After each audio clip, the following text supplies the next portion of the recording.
Vamos a la próxima entrevista, vamos a conectar con Montevideo, Uruguay. Primera vez que conectamos con Uruguay, lo tenemos del otro lado de la pantalla y de la línea a Graciano Pascale, periodista, obviamente desde ese país, desde la orilla vecina, de la vecina orilla. ¿Cómo te va, Graciano? Buen día, ¿cómo estás? Marcelo Rojas te saludo. Por fin nos podemos ver. ¿Qué tal, Marcelo? ¿Cómo estás? Es un gusto también para mí estar en contacto contigo, esta vez también a través de la imagen y siempre con los oyentes de Mar del Plata y de toda la Argentina, porque obviamente a través de estas plataformas se llega a todo el país y fuera de Argentina también. Y sabes que para mí es un gusto y además me puso muy contento este nuevo cambio en tu carrera, en tu avance en los medios de comunicación, y me alegro de seguir siendo parte de esta gran familia que ha formado a través de la radio. Gracias, querido, gracias. Gracias, y también para nosotros es un placer tenerte como compañero y bueno, y aportando todo tu conocimiento y la info que nos puedas brindar desde allá, desde Uruguay. Bueno, qué grupo difícil le tocó a Uruguay en el Mundial, ¿no? Antes de meternos con la política. Bueno, hay distintas opiniones. Hay quienes dicen que sí, que es un grupo difícil. Hay quienes recuerdan el fantasma del Mundial de Sudáfrica con Ghana. ¿Tú recuerdas? Claro. El famoso penal que hizo Suárez y cómo erró después el penal el jugador de Ghana. Y bueno, hay gente, sobre todo en Ghana, por supuesto, que van por la revancha. Hay quienes piensan que Portugal es el rival más peligroso. Pero bueno, aquí hay mucha confianza, sobre todo luego del cambio de entrenador, luego del largo periodo que tuvo el maestro Oscar Washington Tabárez al frente de selección. Los últimos resultados no lo acompañaban, los últimos resultados en la eliminatoria no eran positivos, no eran buenos. Uruguay estaba al borde de quedar fuera de la clasificación, incluso fuera del repechaje. El cambio a último minuto, diría yo, del entrenador,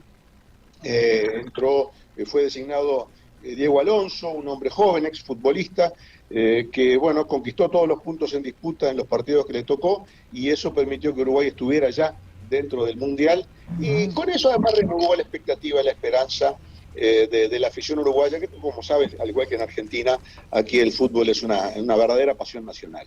Exactamente. Digo, no hay que sospechar ningún olor a cama, digo, ¿no? Que hubo contra el maestro, ¿no? No quisiera pensar que hubo una cama, digo, en contra del maestro Tabárez, digo, porque Uruguay estaba fuera del Mundial y después, mágicamente, se metió entre los primeros 4, ¿no? Bueno, comentarios han habido muchos, especulaciones. Tú sabes que el hincha es muy proclive a hacer todo tipo de especulaciones, y sobre todo en materia de fútbol, y cuando no hay pruebas, además, esas especulaciones y conjeturas corren más rápido. Hay gente que puede haber dicho eso, pero eso implicaría que fueron los jugadores los que le hicieron la cama. Entonces, realmente no hay mucho ambiente para que ese tipo de especulaciones avancen. Y bueno, lo importante es que Uruguay ya está en el Mundial.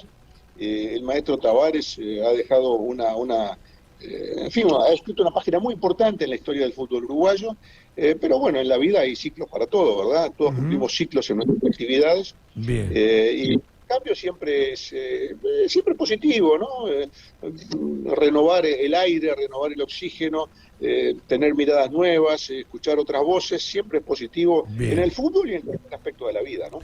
Graciano, ¿cómo está la situación del COVID en Uruguay? Digo, ¿ya se decretó la liberación absoluta o no? Bueno, justamente en los últimos días el gobierno aprobó por decreto el fin de la emergencia sanitaria, que había sido declarada hace 2 años y monedas, a mediados del mes de marzo del año 2020. Y el cese de esa emergencia sanitaria determinó que las medidas más importantes, que tenían que ver con la restricción, no muy grande, porque las restricciones de movimientos en Uruguay más bien han sido voluntarias, pero sí determinó que, por ejemplo, el uso de la mascarilla en lugares cerrados pasara a ser algo optativo. Digamos, hay algunos comercios que se reservan el derecho de admisión a quien no usa la mascarilla. Hay otros que no tienen problema. Lo mismo sucede en el transporte, aunque es bueno destacar que muchas personas, a pesar de que se levantó por decreto la emergencia sanitaria, que dicho sea de paso, también impacta en la entrada y salida de viajeros. Se han flexibilizado los controles de entrada y salida del país. Pero te decía que hay gente que, a pesar de que la emergencia sanitaria cesó, sigue usando la mascarilla, se siente cómoda, se siente más segura, sobre todo en los medios de transporte. Así que yo creo que hay cambios que han venido para quedarse en materia de, bueno, de prevención de enfermedades, porque estos 2 años pasados, si bien tuvieron como eje la lucha contra el COVID, también las estadísticas desde el punto de vista del sistema de salud muestran que han descendido en ese periodo, por lo menos, las infecciones que tienen que ver con virus respiratorios, por ejemplo, y eso yo creo que la gente ha comprobado que es positivo, y seguramente seguiremos viendo mascarillas por la calle y por los comercios durante mucho tiempo más. Graciano, te pregunto por el referéndum que se celebró allí en Uruguay respecto de estas reformas encabezadas por el gobierno de Luis Lacalle Pou. ¿Cómo se analizó el resultado del referéndum? Que fue bastante ajustado, ¿no es cierto? ¿Cuál es el análisis que se hizo, tanto por parte del gobierno como por parte de la oposición? Bueno, efectivamente, yo creo que tú has señalado en la última parte de la pregunta, digamos, la ambigüedad, por decirlo de alguna manera, que puede tener este resultado, en el sentido de que un enfoque es el que viene del gobierno, por supuesto, y uno distinto es el que viene de la oposición. Por lo tanto, yo creo que vale la pena detenerse brevemente en los dos ámbitos, en las dos miradas, porque yo creo que de las dos miradas es que surge la posibilidad de que uno pueda, el observador, digamos, ajeno, pueda hacerse un panorama más amplio y más completo. Desde el punto de vista del gobierno, obviamente se interpretó como un respaldo a esa ley. ¿Tú sabes cómo fue el proceso? Rápidamente lo resumo.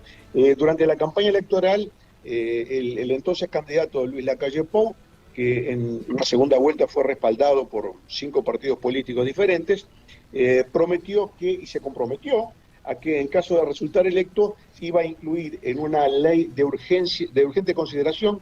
La Constitución uruguaya prevé estos mecanismos que hacen más corto el trámite parlamentario, es decir, acotan la discusión parlamentaria de determinados proyectos de ley, pero a su vez la Constitución limita el número de proyectos de ley de esta característica que se pueden presentar.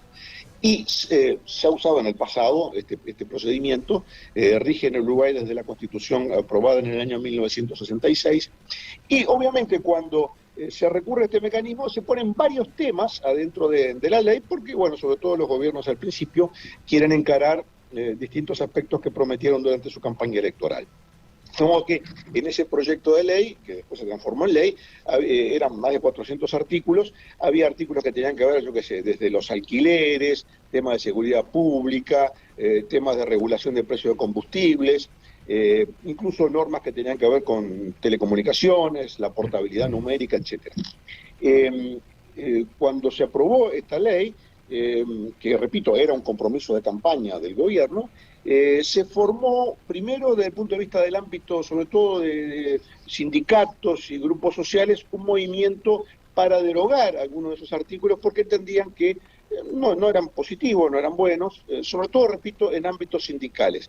El Frente Amplio, a través de sus principales dirigentes, estuvo durante muchos meses en duda sobre si acompañar la campaña de recolección de firmas para someter esas normas, esos artículos al referéndum o no. Hubo meses de vacilación y en esos meses el peso de la campaña recayó sobre los sindicatos nucleados en el PIT-CNT, que es la central sindical, una especie de CGT argentina para entendernos, y otros grupos sociales, grupos de interés sociales que acompañaron la iniciativa. Cuando esto tomó calor, bueno, el Frente Amplio se plegó, pero el liderazgo siempre lo tuvieron estos grupos sindicales. Se juntaron las firmas, como prevé la ley, el 25% de los ciudadanos inscritos, y eso se confirmó allá por el mes de noviembre del año pasado, y se convocó en los plazos que establece la Constitución a este plebiscito, a este referéndum, del 27 de marzo. Volviendo a tu pregunta inicial, esto era para situarnos en el tema, volviendo a tu pregunta inicial, obviamente el resultado fue ajustado, sí, es cierto, fueron al final del recuento, del segundo recuento, fueron unos 60.000 votos de diferencia. Recordemos que en Uruguay votan aproximadamente 2 millones, 200.000 personas aproximadamente, 2.300.000. El resultado, repito, fue favorable al gobierno por un margen un poco, no mucho, pero un poco más grande que el margen de votos por el cual el presidente de la calle había sido electo en segunda vuelta en el mes de noviembre del año 19. Un dato a destacar, que en fin, yo me detuve también, ¿no?, cuando hice el análisis numérico de este referendo, es el aumento de la abstención. Habitualmente en Uruguay, el voto es obligatorio en Uruguay, vota aproximadamente el 90% de las personas que están inscritas. Eso, número redondo, 89.9, 90.1, pero siempre vota más o menos el 90%. En este referéndum votó el 85%. O sea que 135.000 personas de las que habitualmente van a votar no lo hicieron. Es un dato muy interesante, porque era una forma también de expresarse. Había varias formas de expresarse. Era yendo a votar o no yendo a votar. O sea, 135.000 personas que habitualmente lo hacen no fueron a votar. Y de los que iban a votar, había más de una opción. Estaba la opción del sí, que en realidad la opción del sí era sí a favor de derogar. La opción del sí en realidad era la única que estaba obligada a llegar al 50,1% de los 50 más 1% de los votos. Porque en definitiva el referéndum era para derogar la ley o los artículos de la ley. Por lo tanto, la única opción era llegar a ese 50 más 1% de los votos. Pero se incluyó una papeleta del no, quizá para hacer más claro el pronunciamiento. Pero después había otras dos maneras de expresarse. Una era poniendo el sobre vacío adentro de la urna, llamado voto en blanco, o por un objeto extraño, que también se considera voto en blanco. Era una tercera opción. Esa tercera opción, a los efectos del cálculo, se sumaba el no, porque como el que tenía que llegar al porcentaje determinado era el sí, todo lo que era no o voto en blanco, digamos, formaba parte de la misma opción, que era no derogar. Y una tercera opción, que fue acompañada por casi 100.000 personas, que no es poco, que es superior a lo habitual, el llamado voto anulado. El voto anulado, ¿qué es? Es cuando dentro del sobre se introducen más de 3 listas de una misma opción, o se introducen 2 listas opuestas, el sí y el no, o se introducen listas que están dañadas. Ahí se anula el voto. ¿Y por qué es importante esto? Porque, primero, el Frente Amplio hizo campaña en el último tramo para alentar a que las personas que tenían dudas sobre derogar o no, entendiendo que era un tema técnico, que eran muchas normas, que unos podían estar a favor de unas y en contra de otras, en fin. Mucha gente tenía esa posición. Le decían, bueno, señor, si usted tiene dudas, no vote en blanco, porque el voto en blanco se va a considerar a favor de la ley. Anule el voto. Es una cosa, nunca había pasado en Uruguay que en una campaña se llamara a anular el voto. Una cosa diferente, distinta. Pero ocurrió. De modo que el voto anulado no era un voto válido, no tenía efecto práctico en el sentido de que esos votos no se tomaban en cuenta para llegar a la mitad más uno. Y esa es un poco la finalidad que tenía el Frente Amplio, es decir, bueno, si usted no quiere votar la derogación, por lo menos anule el voto. O sea, en otras palabras, así se hace más fácil la posibilidad de derogar la ley. Bueno, esto fue un hecho también significativo, pero en resumidas cuentas, respaldo al gobierno por un lado. Por otro lado, ¿qué dice el Frente Amplio? El Frente Amplio dice, bueno, muy bien, la ley quedó firme, pero hubo mucha gente que votó para derogarlo, por lo tanto, esto es un llamado de atención. No puede decirse que sea una ley popular, porque hubo casi un 50%, 47% que estuvo en contra. En fin, las lecturas son variadas, pero en los hechos la ley está firme, las normas que ya estaban en vigencia siguieron en vigencia y obviamente es un respaldo claramente a la acción del gobierno. Bien. Para ir cerrando tu participación de hoy, te voy a sacar un poco del tema de Uruguay y te voy a llevar a la pregunta que estamos haciendo hoy a nuestros oyentes. La pregunta es, ¿el Papa ha hecho mucho o poco por la paz en Ucrania? Qué pregunta, ¿eh? Claro, yo me imagino que este tema importa mucho en Argentina porque el Papa es argentino. Y por lo tanto, digamos, es un protagonista, en definitiva, más allá de ser un líder religioso, líder además de la religión con más adeptos en Argentina, también, obviamente, es una voz con mucho peso, digamos, moral, por decirlo de alguna manera, en el mundo de la política internacional. Por lo tanto, entiendo esa preocupación Que en Uruguay, digamos, no es el tema así de primera plana, pero entiendo la preocupación en Argentina por el accionar del Papa argentino. A pesar de que no viene a Argentina, ¿eh? Es argentino, pero no quiere venir a Argentina. Sí, es raro eso, ¿no? Sí, es muy raro, muy raro. Bueno, hay muchas actitudes de Francisco que dejan mucho que pensar, ¿no?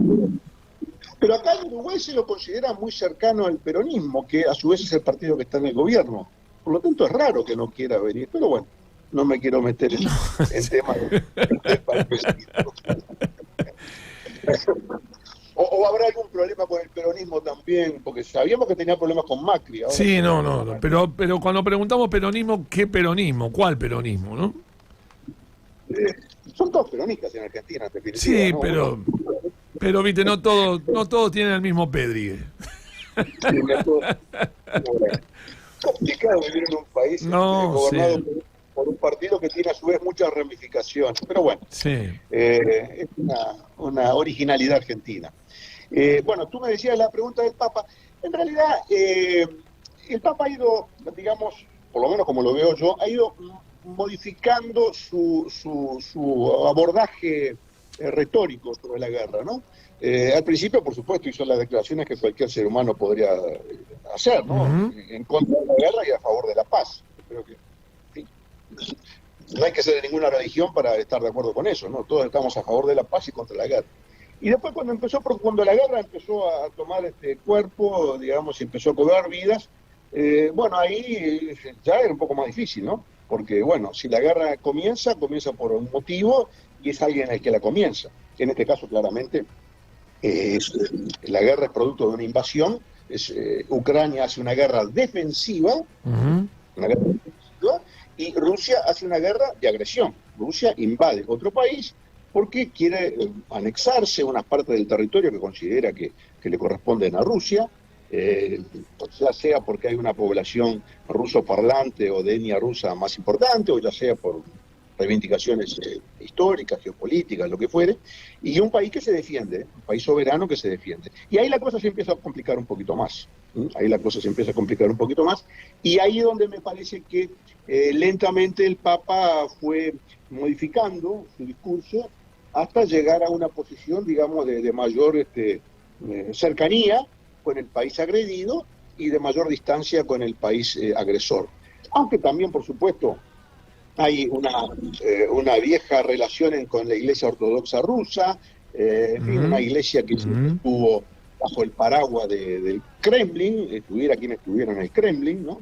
Porque las iglesias siempre, para, digamos, tener un margen de acción importante en una sociedad, en fin, tienen que tener una relación con las autoridades, más o menos armónica, ¿no? En los países donde las iglesias son perseguidas, se complica el accionar de esas iglesias, ¿no? En el caso de China, por ejemplo, con la Iglesia Católica, en el caso de Cuba, el famoso caso de Hungría, ¿no? Con aquel cardenal Mindszenty que estuvo décadas en una prisión, el propio Papa Juan Pablo II, ¿no? Papa polaco, en un país eminentemente católico donde la religión había sido prohibida. En fin, es muy complicado practicar una religión y llevarla adelante y difundir la fe, cualquiera sea ella, con un gobierno que es contrario. Y bueno, cuando se empieza, digamos, a establecer relaciones un poco más cordiales, llega esta guerra y bueno, supongo que no debe ser sencillo para el Papa inclinarse por un lado o para el otro, aunque últimamente yo creo que ha dado muestras de mayor simpatía y cercanía con el país agredido, como me parece que todos, en definitiva, más allá de la interpretación geopolítica que podemos tener, siempre tendemos a estar más con el débil que con el fuerte, ¿no? Exacto. Hasta en los partidos de fútbol, yo que sé, si uno en un país no conoce los cuadros y ve a un gigante enfrentando a un cuadro débil, bueno, siempre tiene un poquito más de simpatía, ¿no? Porque dice, bueno, este es más débil, vamos a hacer un poquito de fuerza acá de la tribuna para alentarlo. Bien. Así que me parece que eso es un poco lo que está ocurriendo en medio de un conflicto que realmente ha escapado de todas las previsiones, ¿no? No, sí, totalmente. Es una guerra relámpago, mirá, Rusia, en 2 días llega a Kiev, cae el presidente, se va en helicóptero, como se van los presidentes argentinos cada tanto en helicóptero, y bueno, y cae el gobierno y Putin es el amo y señor de Ucrania. Eso no ocurrió, claramente Ucrania está recibiendo mucha ayuda desde el punto de vista de la inteligencia, en fin, los satélites, la información que le proporcionan potencias occidentales, además está llegando mucho armamento, pero la sangre por ahora y los muertos los está poniendo Ucrania en esa guerra tan desigual que está costando muchas vidas, sobre todo en el sector, en el frente a Rusia, ¿no? Le está costando enorme cantidad de víctimas. Y aparentemente los planes iniciales no están siendo alcanzados con la rapidez y la eficacia que se pensaba al comienzo, ¿no? Bueno, Graciano, como siempre, un gusto escucharte. Te mandamos un abrazo grande a la distancia y nos queda pendiente esa invitación a comer un asado en Punta del Este. Sigue siempre abierto, simplemente avisar nomás y ahí ponemos yo pongo la leña en el fuego y algún bife de chorizo capaz que puede venir de la República Argentina. Bueno, dale, te acepto. Un abrazo grande, ¿eh? Gracias, ¿eh? Como siempre, adiós. Chao, Graciano, gracias. Graciano Pascal, entonces, desde Montevideo, Uruguay, con toda la actualidad del país uruguayo. Y obviamente también... Un lujo tener a Graciano en nuestro programa. Hacía mucho que no charlábamos con él. Desde el año pasado. De otros programas, otros espacios, pero la verdad que un lujo incorporarlo a Vuelta por el Universo.